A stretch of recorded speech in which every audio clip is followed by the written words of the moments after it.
എല്ലാ കൂട്ടുകാർക്കും നല്ലൊരു രാത്രി ആശംസിച്ചുകൊണ്ട് നമുക്ക് നേരെ ജാനകിയുടെ അബിയുടെയും നാളത്തെ നല്ലൊരു പ്രമോ വിശേഷം കേട്ടാലോ. അപ്പൊ ഇന്നത്തെ ദിവസം ആ വിശേഷങ്ങളൊന്നും ഇടാൻ പറ്റിയില്ല കേട്ടോ, ചെറിയ ആരോഗ്യ പ്രശ്നങ്ങളൊക്കെ ആയതുകൊണ്ട്. അപ്പൊ എന്താണെങ്കിലും നാളെ മുതൽ കൃത്യസമയത്ത് വീഡിയോ ഒക്കെ അപ്ലോഡ് ചെയ്യുന്നതായിരിക്കും കേട്ടോ. അപ്പൊ നമുക്ക് നേരെ വിശേഷത്തിലേക്ക് പോയാലോ.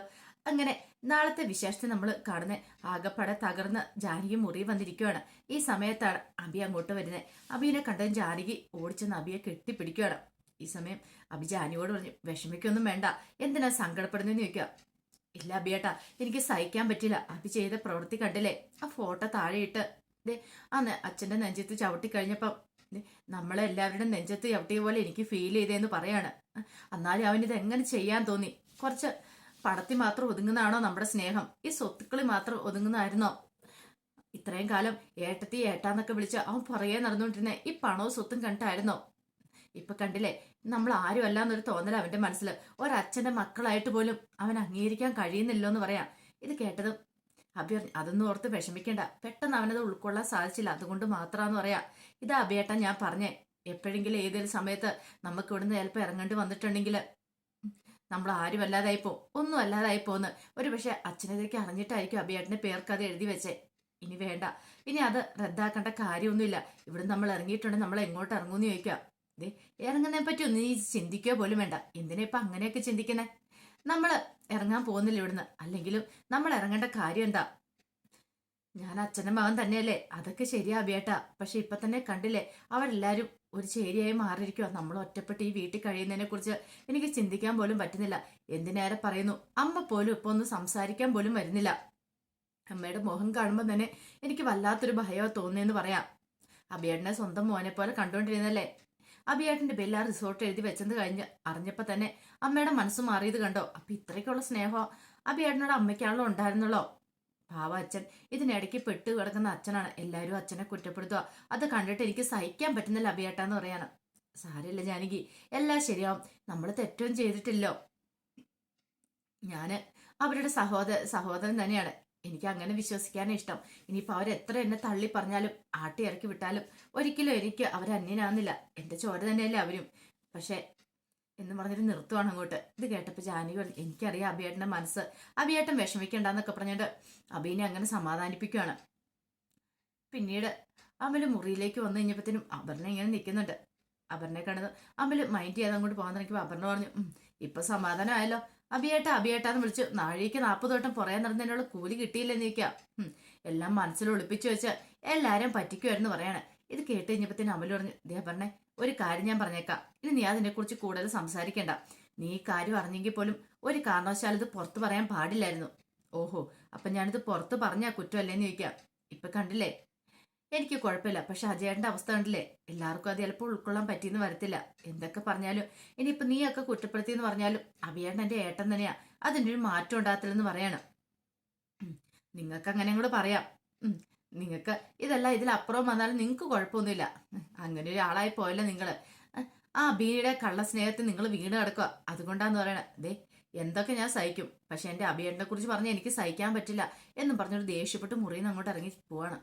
അപ്പോഴേക്കുമാണ് അങ്ങോട്ടേക്ക് അബിയ വരുന്നേ.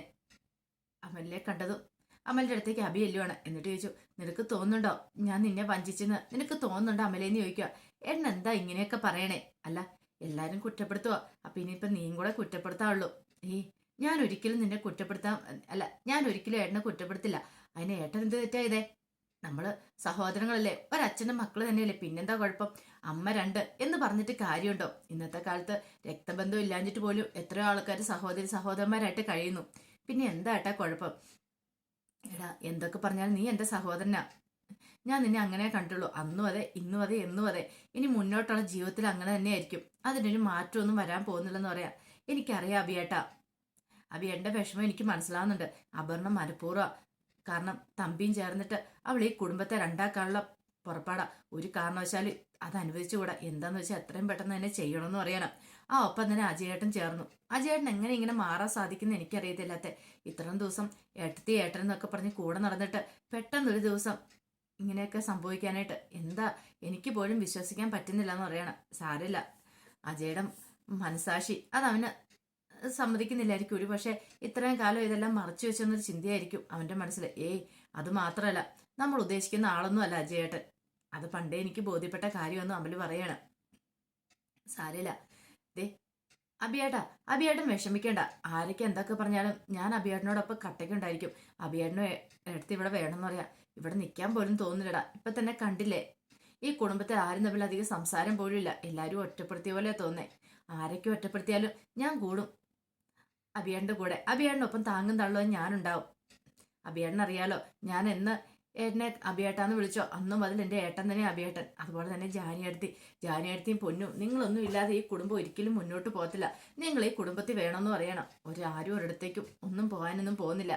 ഈ കുടുംബം ആർക്കും പെട്ടെന്നൊന്നും അങ്ങനെ തകർത്ത് തരിപ്പണാക്കാൻ പറ്റൂല. അച്ഛൻ പറഞ്ഞ പോലെ ഈ കുടുംബത്തെ ഇന്നത്തെ നിലയിലേക്ക് കൊണ്ടുവന്ന ആരാ? അഭിയേട്ടനല്ലേ. അപ്പൊ പിന്നെ എന്തിനാ അഭിയേട്ടൻ വിഷമിക്കേണ്ട കാര്യമില്ല എന്നൊക്കെ പറഞ്ഞ് അഭിറാമിനെ സമാധാനിപ്പിച്ചിട്ടാണ് അമ്പലം അങ്ങോട്ട് പോണേ. ഈ സമയം പ്രഭാവതി നേരെ സൂര്യനാരായണന്റെ മുറിയിലേക്ക് ചെല്ലുവാണ്. അപ്പൊ സൂര്യനാരായണൻ ഇങ്ങനെ ഓരോന്നൊക്കെ ആലോചിച്ചോണ്ടിരിക്കുക. പ്രഭാവതി എന്നിട്ട് ചോദിച്ചു, ഇപ്പൊ നിനക്ക് സന്തോഷമായില്ലേ നിൽക്കുക? നീ എന്താ പ്രഭയെ പറയണേ നിൽക്കുക? ഇത്രയും കാലം എല്ലാ സത്യങ്ങളും മൂടി വെച്ചു. അവസാനം കണ്ടില്ലേ, എന്നെ നിങ്ങൾക്ക് പറഞ്ഞു പറ്റിക്കാൻ പക്ഷേ എങ്കിൽ മക്കളെയോട് അത് പറയാൻ പറ്റുമോ? അവർ ചോദിച്ചു കേട്ടോ, എന്തിനാ ഇത്രയും കാലം ഇത് മൂടി വെച്ചെന്നുള്ള കാര്യം. ആദ്യമേ തന്നെ അവരോട് ഈ കാര്യങ്ങളൊക്കെ തുറന്നു പറയായിരുന്നേ കുഴപ്പമില്ലായിരുന്നു. പക്ഷെ ഇപ്പൊ കണ്ടില്ലേ, ഇതും കൂടി നിങ്ങൾ എന്ത് നേടിയെന്ന് ചോദിക്കുക. ഇത് കേട്ടതും സൂര്യനാരായണൻ പറഞ്ഞു, അതെ അഭി എന്റെ മകനാ, അവൻ എന്റെ മോൻ മാത്രമാന്ന് പറയണം. അതെ, നിങ്ങൾ നിന്റെ മോനെ നിങ്ങളുടെ മോനാന്ന് പറഞ്ഞുകൊണ്ടിരിക്കുന്നുണ്ടല്ലോ നാഴിക 40 അതുകൊണ്ട് നിങ്ങൾ എന്ത് നേടി? നിങ്ങൾക്ക് എന്തെങ്കിലും നേടാൻ പറ്റിയോ? അവസാനം കണ്ടില്ലേ, എല്ലാരും ചേർത്തിരിഞ്ഞും കണ്ടോ? എല്ലാത്തിനും കാരണക്കാരൻ നിങ്ങൾ ഒറ്റയൊരുത്തനാ. നിങ്ങൾ ആദ്യമേ ഇത് തുറന്നു പറയാനേ കുഴപ്പമില്ലായിരുന്നു. സത്യങ്ങളെല്ലാം മൂടി വെച്ചു. അത് മാത്രമല്ല, നിങ്ങളുടെ മൂത്തമാൻ എല്ലാം കൂടെ വീതിച്ചു കൊടുക്കാൻ തീരുമാനിച്ചു. അങ്ങനെ ചെയ്തുകൊണ്ടല്ലേ ഇങ്ങനെ പ്രശ്നങ്ങൾ ഉണ്ടായത്. എനിക്ക് അഭിയോട് സ്നേഹം തന്നെയാണ്. ഞാൻ എൻ്റെ സ്വന്തം മോനെ പോലെ കരുതി അവനെ ഇത്രയും കാലം സ്നേഹിച്ചേ. പക്ഷേങ്കിൽ നിങ്ങൾ ഈ പ്രവൃത്തി ചെയ്തോട് കൂടിയിട്ട് എല്ലാവരും തിരിഞ്ഞില്ലേന്ന് ചോദിക്കുക. ഇനി ഇത് കൂടുതൽ നിങ്ങൾക്ക് എന്താ വേണ്ടത്? ഈ കുടുംബം തന്നെ ഇപ്പൊ ശിഥിലമായി പോകുന്ന അവസ്ഥയിലേക്ക് കാര്യങ്ങൾ കൊണ്ട് എത്തിച്ചില്ലേന്ന് ചോദിക്കുക. ഇത് കേട്ട് കഴിഞ്ഞപ്പോഴത്തേനും സൂര്യനാരായണൻ പറഞ്ഞു, നീ എന്തൊക്കെ പറഞ്ഞിട്ടും കാര്യമില്ല പ്രഭാവതി. ഒരു കാരണവശാലും ദേ അവന് എൻ്റെ മകനല്ലാതാവുന്നില്ല. ഈ കുടുംബത്തിലെ അംഗം തന്നെയാണ് അവന്. നിന്റെ മകനല്ലെന്ന് മാത്രമുള്ളൂ എന്നും പറഞ്ഞുകൊണ്ട് അവന്റെ സഹോദരങ്ങളാണ് ഈ പറയുന്ന അജയൊക്കെ എന്ന് പറഞ്ഞിട്ട് കാര്യമുണ്ടോ? എന്ന് തന്നെ അജയ് കാണിച്ച എന്താന്ന് കണ്ടില്ലേ? അവന്റെ മനസ്സൊക്കെ തിരിഞ്ഞു പോയിരിക്കുക. കാരണം മക്കൾക്ക് ഒരിക്കലും സഹിക്കാൻ പറ്റില്ല. കാരണന്മാര് സഹിക്കുകയോ ക്ഷമിക്കുകയും ചെയ്താലും മക്കൾ ഒരിക്കലും സഹിക്കില്ല. പ്രായമായി കഴിയുമ്പോൾ അതിൻ്റെതായ രീതിക്ക് നിൽക്കണം. ഞാൻ നോക്കിയിട്ട് ഒരു വഴി മാത്രമേ കാണുന്നുള്ളൂ. നിങ്ങൾ ആ എഴുതി വെച്ച് ആ വിൽപ്പത്രം റദ്ദാക്കിയിട്ട് അത് ബാക്കി മക്കളുടെ എല്ലാവരുടെയും പേരിലേക്ക് എഴുതി വെക്കണം. എങ്കിൽ മാത്രം ഇതിന് ശാശ്വതമായ ഒരു പരിഹാരം ഉണ്ടാവണം എന്ന് പറയാം. ഇത് കേട്ട് കഴിഞ്ഞപ്പോഴത്തേനും പെട്ടെന്ന് സൂര്യനാരായണൻ പറഞ്ഞു, അതൊരിക്കലും നടക്കുന്ന കാര്യമില്ല. ഇന്നല്ലെങ്കിൽ നാളെ മിക്കവാറും ഈ കുടുംബത്തിലൊരു പൊട്ടിത്തെറി ഉണ്ടാവും ഞാൻ പ്രതീക്ഷിച്ചിരുന്ന. അങ്ങനെ പൊട്ടിത്തെറി ഉണ്ടായിട്ടുണ്ടെങ്കിൽ ജാനകി അഭി ഇവിടെ നിന്ന് ഇറങ്ങേണ്ടി വരുമെന്ന് എനിക്കറിയാം. അതുകൊണ്ടാണ് ഞാനതൊക്കെ ചെയ്തു തീർത്തേ. അല്ല, അവനില്ലായിരുന്നെങ്കിൽ ഈ കുടുംബം നീ ഗതിയിലുണ്ടാവും നിനക്ക് തോന്നുന്നുണ്ടോ? അവൻ ഒറ്റയൊരുത്തം കാരണം ഈ അളകാപുരി വീണ്ടും ആയത്. എല്ലാം തകർന്ന് തരിപ്പണായ അവസ്ഥ. അതൊന്നും നീ മറക്കരുത്. എൻ്റെ അമ്മ ഇത്രയും കാലം ഓരോന്ന് പറഞ്ഞ് കുത്തി പറഞ്ഞുകൊണ്ടിരുന്നു. പക്ഷെ അതെല്ലാം ഞാൻ സഹിക്കും. പക്ഷെ നീയും കൂടെ ഇങ്ങനെ തുടങ്ങിയിട്ടുണ്ടെങ്കിൽ അതെനിക്ക് സഹിക്കാനും പൊറുക്കാനും പറ്റില്ല പ്രഭാവതി എന്ന് പറയണം. ഓഹോ, അപ്പൊ ഞാൻ പറഞ്ഞപ്പോ നീക്ക് നോന്നില്ലേ? അപ്പൊ ഇത്രയും കാലം എന്നെ വഞ്ചിച്ചതിനൊരു കുഴപ്പമില്ലല്ലേ? നിനക്ക് ഒരു വാക്കെങ്കിലും നിന്നോട് പറയായിരുന്നല്ലോ. സ്വന്തം മോനെ പോലെയല്ലേ ഞാൻ അവനെയും കണ്ടേ. അങ്ങനെയാണെങ്കിൽ അവന്റെ പേർക്ക് എഴുതി വെക്കുമ്പോൾ എന്തെങ്കിലും പറഞ്ഞിട്ടുണ്ടെങ്കിൽ ഞാൻ അതിനെതിര് പറയുമായിരുന്നോ? ഒരിക്കലും എതിരൊന്നും പറയില്ലായിരുന്നല്ലോ. പിന്നെ എന്തിനാ ഇങ്ങനെയൊക്കെ നിങ്ങൾ ചെയ്തേ? അതുകൊണ്ടല്ലേ ഇപ്പൊ ഇങ്ങനത്തെയൊക്കെ എല്ലാവരുടെ മുന്നിൽ നാണം കിട്ടും ഞാനും കൂടെ ഇല്ലെന്ന് പറഞ്ഞിട്ട് പ്രഭാവതി അങ്ങോട്ടേക്ക് ഇറങ്ങി പോവാണ്. സൂര്യനാരായണൻ എന്ത് ചെയ്യണമെന്ന് അറിയത്തില്ലാത്തൊരവസ്ഥയായിപ്പോയി. ഇത്രയൊക്കെ ആയിട്ടും ആരും തന്റെ മനസ്സ് കാണാനായിട്ട് കൂട്ടാക്കുന്നില്ലല്ലോ. പാവം അഭി ഒരു തെറ്റും ചെയ്യാതെ അവരെല്ലാവരുടെ മുന്നിൽ ക്രൂശിക്കപ്പെട്ടുകൊണ്ടിരിക്കുന്നത്. അത് ഓർത്തു കഴിഞ്ഞപ്പോഴത്തേനും വല്ലാത്ത ടെൻഷനായിപ്പോയി സൂര്യനാരായണന്. ഈ സമയത്താണ് അപർണയുടെ ഫോണിലേക്ക് തമ്പി വിളിക്കുന്നത്. തമ്പി വിളിച്ചിട്ട് ചോദിച്ചു, എന്തായി മോളെ കാര്യങ്ങളൊക്കെ? നമ്മൾ ഉദ്ദേശിച്ച പോലെയൊക്കെ കാര്യങ്ങളൊക്കെ മുന്നോട്ട് നീങ്ങുന്നുണ്ടച്ചാ. ഇനി പേടിക്കേണ്ട കാര്യമില്ല. അളകാപുരി അങ്ങനെ 2 ചേരിയായിട്ട് തിരിഞ്ഞിട്ടുണ്ട്. അജയ് കട്ടക്കലിപ്പില്ല. അധികം വൈകാതെ ഇവിടെ എന്തെങ്കിലും സംഭവിക്കും. അപ്പൊ ഈ ജാനകിയും വീടിന് പുറത്താവെന്ന് പറയാണ്. ഇത് കേട്ട് കഴിഞ്ഞപ്പം തമ്പി പറഞ്ഞു, കൊള്ളാം, ആ ഒരു കാഴ്ചയ്ക്ക് വേണ്ടിയല്ല നമ്മൾ മോളെ കാത്തിരിക്കുന്നേ. അങ്ങനെ സൂര്യനാരായണന്റെ പത്തിക്ക് നേരെ തന്നെ ആദ്യത്തെ അടി കൊടുത്തിരിക്കുന്നത്. ഇനി വേണം നമ്മൾ തന്ത്രപരമായിട്ട് കളിക്കാനായിട്ട്. അജയനെ നമ്മുടെ കോർട്ടിലേക്ക് കൊണ്ടുവരണം. പക്ഷെ അജയനെ കോർട്ടിലേക്ക് കൊണ്ടുവരാൻ പറ്റും. പക്ഷെ എങ്കിൽ ഒരു കാര്യമുണ്ട്, അമലുണ്ടല്ലോ, അമൽ അമ്പിനും വില്ലിനും അടുക്കുന്നില്ല എന്ന് പറയണം. അതൊക്കെ നീ വേണം പറഞ്ഞു തിരിക്കാനായിട്ട്. അവിടെയാ നിന്റെ മിടുക്കിയിരിക്കുന്നത്. എന്ത് ചെയ്യണമെന്ന് നീ തന്നെ തീരുമാനിക്കണം എന്ന് പറയാം. എനിക്ക് ആഗ്രഹമുണ്ട്, പക്ഷേങ്കിൽ എന്ത് ചെയ്യാൻ പറ്റുമെന്ന് അറിയത്തില്ല എന്ന് പറയാം. നീ സമാധാനത്തോടെ ചിന്തിച്ച് വേണ്ടത് എന്താണെന്ന് വെച്ചാൽ ചെയ്യുക. ഒരു കാരണവശാലും നമ്മളിവിടെ തോറ്റു പിന്മാറില്ല. തോറ്റു കൊടുത്തിട്ടുണ്ടെങ്കിൽ നമുക്ക് ഒരു കാരണവശാലും നമുക്ക് ജയിച്ചു മുന്നേറാൻ പറ്റില്ല. അടിവേര് തോണ്ടണം അളകാവിയുടെ, എങ്കിൽ മാത്രമേ നമുക്ക് പിടിച്ചുവീൽപ്പുണ്ടാവുള്ളൂ. അറിയാലോ, ഈ അച്ഛൻ വേദനിച്ചതിന്റെ ഇരട്ടി വേദന സൂര്യനാരായണൻ അനുഭവിക്കണം. അതുകൊണ്ട് ഞാൻ നോക്കിയിട്ട് ഇത് മാത്രം ഒരു മാർഗമുള്ളെന്ന് പറയണം. അതൊന്നും ഓർത്ത് അച്ഛൻ വിഷമിക്കേണ്ട, അച്ഛൻ ധൈര്യമായിട്ട് ഇരുന്നോളാൻ പറയണം. ഈ സമയം ജാനകി ഒരു തീരുമാനം എടുത്തു. ഇനി ഇതിങ്ങനെ വെറുതെ വിട്ടിട്ട് കാര്യമില്ല. അപർണയാണ് ഇതിന്റെ പിന്നില്. അവളെ അടിച്ചൊതുക്കണം. അവളെ ഒതുക്കിയില്ലെങ്കിൽ കാര്യങ്ങളൊന്നും മുന്നോട്ട് പോകത്തില്ല. തന്റെ അഭിയേട്ടൻ ഇത്രയും കാലം കുടുംബത്തിന് വേണ്ടി കിടന്ന് കഷ്ടപ്പെട്ടതാ. ഒന്നുമില്ല, ആരും ഏതുമില്ലാതെ ഇവിടെ നിന്ന് ഇറങ്ങേണ്ട ഒരു അവസ്ഥ വന്നിട്ടുണ്ടെങ്കിൽ സഹിക്കാൻ പറ്റുന്നതിലും അപ്പുറമായിരിക്കും. അഭിയേട്ടൻ തളർന്നു പോരുത്. അഭിയേട്ടന്റെ കൂട്ടായിട്ട് താനുണ്ടാവണം.